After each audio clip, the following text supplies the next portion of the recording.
Hello viewers, আসসালামু আলাইকুম। Welcome to Tahmina's life blog. আশা করছি সবাই অনেক ভালো আছেন। আলহামদুলিল্লাহ আমরাও অনেক ভালো। চলে আসলাম নতুন আরেকটি ব্লগ নিয়ে। আর দেখে নিশ্চয়ই বুঝতে পারছেন এই ব্লগটা কী সম্পর্কে থাকছে। সো চলুন আমার সাথে পুরো ব্লগটা দেখুন, কী কী করলাম, কোথায় গেলাম এবং ফল দেখতে কেমন আমেরিকাতে। এই যে ঘরের সবাইকে নিয়ে রওনা দিচ্ছি একটা পার্কে যাব বলে। সবাই ওনারা পার্কে বসবেন, একসাথে টাইম স্পেন্ড করবেন, আর আমি আমার কিছু ফটোশ্যুট করব। ফল আসলে আসলে আমি অস্থির হয়ে যাই, কারণ আমি অধীর আগ্রহে অপেক্ষা করতে থাকি পুরা বছর জুড়ে যে কখন ফল আসবে আর আমি এই ঝরা পাতাগুলোর সাথে কিংবা কালার কালার রঙিন পাতাগুলোর সাথে আমি ছবি তুলব।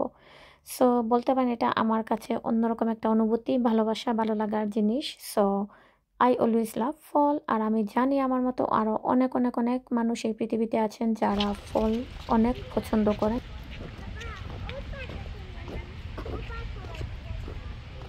গত বছর এই সময়টাতে আমি অনেকগুলা পার্কে ঘোরাঘুরি করেছি জাস্ট এই পাতাগুলার কালারকে দেখার জন্য।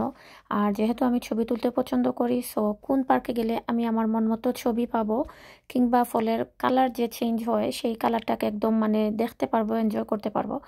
সো আমি অনেকগুলা ঘোরাঘুরি করলাম, কিন্তু আমার মন মতো আসলে এত সুন্দর ফলের হয়তো বা আমি ভিউ পাইনি। কিন্তু আমার ঘরের কাছে এত সুন্দর একটা পার্ক, যেখানে আসলে সামার, উইন্টার, ফল সবগুলা সিজনকেই এনজয় করা যাবে। আর স্পেশালি ফলের সময় তো আমি বলতে পারি একদম মাথা খারাপ অবস্থা।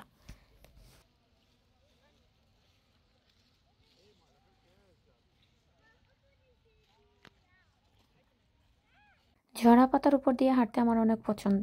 আমার কাছে মনে হয় কে যেন একদম পাতা দিয়ে কার্পেট বানিয়ে রেখে দিয়েছে আমার জন্য, আর আমি এদিকে হেঁটে যাচ্ছি। যাই হোক, এটা আমার পছন্দের ব্যাপার।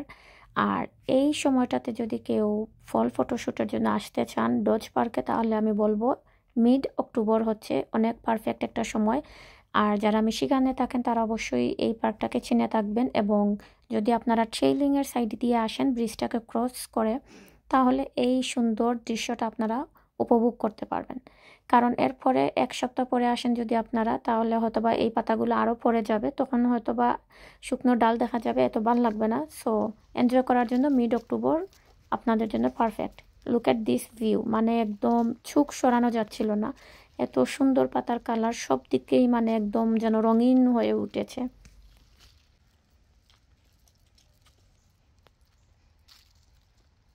পুরা ট্রেলটা হাঁটতে গেলে অনেকক্ষণ সময় লেগে যাবে। আর যেহেতু বাচ্চারা সাথে, সো তারা চিৎকার চেঁচামেচি করছিল কখন ওদেরকে আমি প্লেগ্রাউন্ডে নিয়ে যাব। সো শান্তিমতো হাঁটতে পারছিলাম না ওদের জন্য। পরে ভাবলাম আচ্ছা যাই হোক, আমার ছবি তোলা হয়ে গিয়েছে এবং ফল যে ভিউটা আমার দরকার সেটাও আমি এনজয় করে ফেলেছি। সো এবার বাচ্চাদেরকে নিয়ে যাচ্ছি প্লেগ্রাউন্ডে। আর বাচ্চারা তো বাচ্চারা, যতক্ষণ না ওরা প্লেগ্রাউন্ডে খেলবে ততক্ষণ ওদের মন ভরবে না। So here there.